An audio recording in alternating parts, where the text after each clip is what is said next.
On behalf of the people of Papua New Guinea, the People's Anti-Corruption Movement Incorporated has laid a formal complaint under Section 61 and 62 of the Criminal Code, alleging that the Prime Minister has induced or bribed members of Parliament to vote in favor of the Prime Minister in August session of Parliament in 2024, and again in November 2024 to suppress the possible vote of no confidence in him, which the Supreme Court has overruled last month. The alleged bribery in this allegation emanates from the payment of accommodation and meals to members of Parliament on the Loloata Island Resort, where all the members of Parliament in the government camp had been accommodated for weeks at cost attributed to the Prime Minister or by other persons associated with the Prime Minister, in order to defeat the vote of no confidence against the Prime Minister James Marape. I am making this call because the people must be properly informed that any members of the National Parliament who receive any form of inducement and who is influenced by this inducement to cast his vote in favor of the party offering the inducement is guilty of committing a criminal offense. The specific provisions of the Criminal Code that I am relying on are Section 61 and 62, which read as follows. Section 61, members of the Parliament receiving bribes. In subsection 1 it says, a member of the Parliament who asks, receives or obtains or agrees or attempts to receive or obtain any property or benefit for himself or any other person on any understanding that his vote, opinion, judgment or action in the Parliament or any committee of the Parliament will be influenced by it, A, or be given any particular manner or in favor of any particular side of any question or matter, is guilty of a crime. And the penalty is imprisonment for a term not exceeding 7 years. 2, a person who commits an offense against this subsection 1 is disqualified from sitting or voting as a member of the Parliament for 7 years. 3, a person shall not be arrested without warrant for an offense against subsection 1. Section 61 of the Criminal Code is very clear on the circumstances under which a sitting member of the National Parliament can be held liable for criminal prosecution under the specific provision of the Criminal Code. Breaking Section 61 down, we have the following elements that prosecution is required to prove. 1, that the person must be a current sitting member of the Parliament and that he must, 1, ask, receive or obtains or agrees or attempts to receive or obtain any property or benefit for himself or any other person on any other understanding that his vote, opinion, judgment or action in the Parliament or any committee of the Parliament will be influenced by it or be given any particular manner or in favor of any particular side of any question on the matter is guilty of a crime. The wording of Section 61 of the Criminal Code is very clear, and that you don't need to be a rocket scientist to understand this. Merely, any educated person who can read and understand English can easily make out these words to mean that a current sitting member of Parliament who under some kind of inducement or duress or coercion places himself in a compromising position or any understanding that his vote, opinion, judgment, or action in the Parliament may be influenced by it or be given in any particular manner or favor of any particular side of any question or matter is guilty of a crime. The penalty for this crime is that he is liable for imprisonment for not more than 7 years. The facts that I'm relying on to make my case against any member of Parliament, either in the government side or the opposition, is that if sufficient evidence is established through a proper and thorough investigation that a member or members of Parliament in a particular camp were induced to cast their votes in favor of their group, therein by any form of inducement to sway his or her vote, they can be criminally prosecuted under the specific provision. Similarly, you don't have to look far. Immediately before the vote of no confidence in the Prime Minister, huge amounts of money have been drawn from the government accounts from members of Parliament immediately on the eve of the vote of no confidence. It is very clear that members of Parliament have been grouped together and camped at the Luluwata Island resort that were costs and were paid for by whom. The provision clearly establishes that any current member of the Parliament who asks, receives, or obtains, or agrees to, or attempts to receive or obtain any property or benefit for himself or any other person or any understanding that his vote, opinion, judgment, or action in the Parliament will not be influenced by it or be given any particular manner or in favor of any particular side of any question or matter is guilty of a crime. Again, Section 62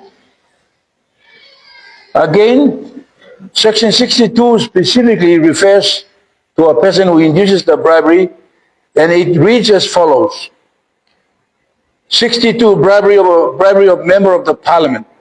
A person who, A, in order to influence a member of the Parliament in his vote, opinion, judgment, or action, or any question or matter arising in the Parliament or in any committee of the Parliament, or 2, induce a member to abstain himself from the Parliament or from a committee of the Parliament, gives, confers, or procures, or promises, or offers to give or confer, or to procure or attempt to procure any property on or benefit to,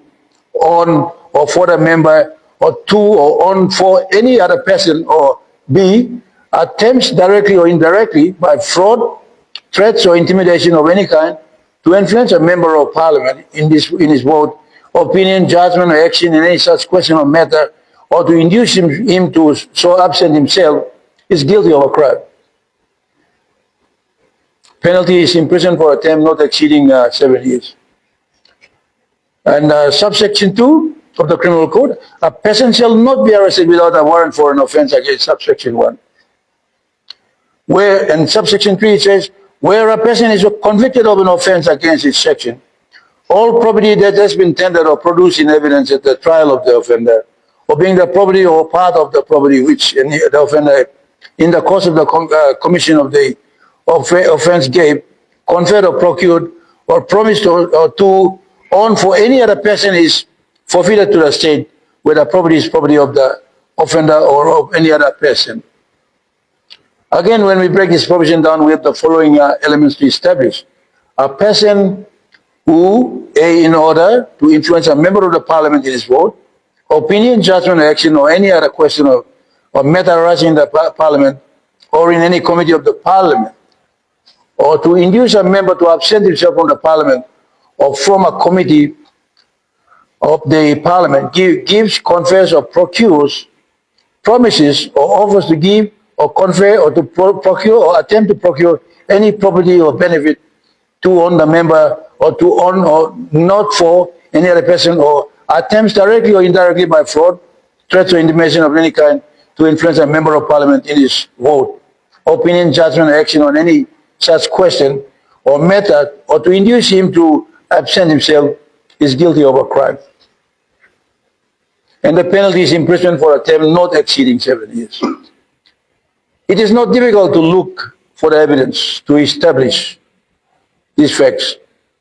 Members of Parliament who have been kept in camp at the Luluwata Island Resort appear to have been kept there with some forms of inducement,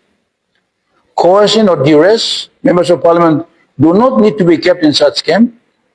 They are free to move around at their own free will and to vote on any matter in Parliament at their own free will. Recently, a member of Parliament openly stated in the Parliament that he was given 5 million kina by the Marape government,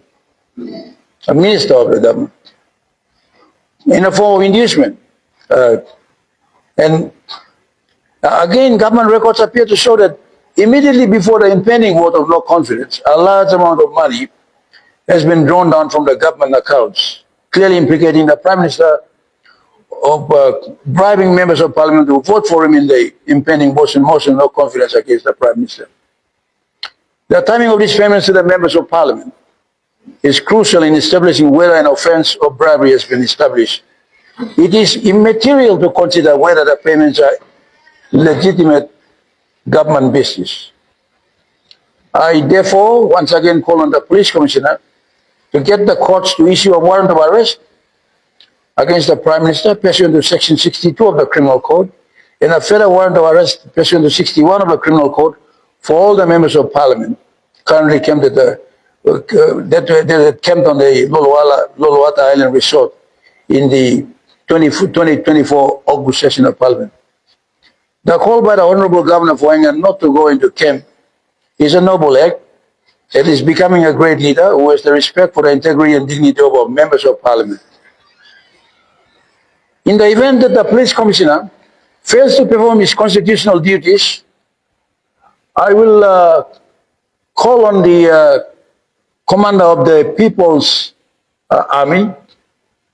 to uphold the rule of law and to obtain warrants of arrest from the court and arrest and place all members of Parliament camped at the Loluwata Island Resort last August, including the Prime Minister, under arrest and charge them with bribery under Section 61 of the Criminal Code.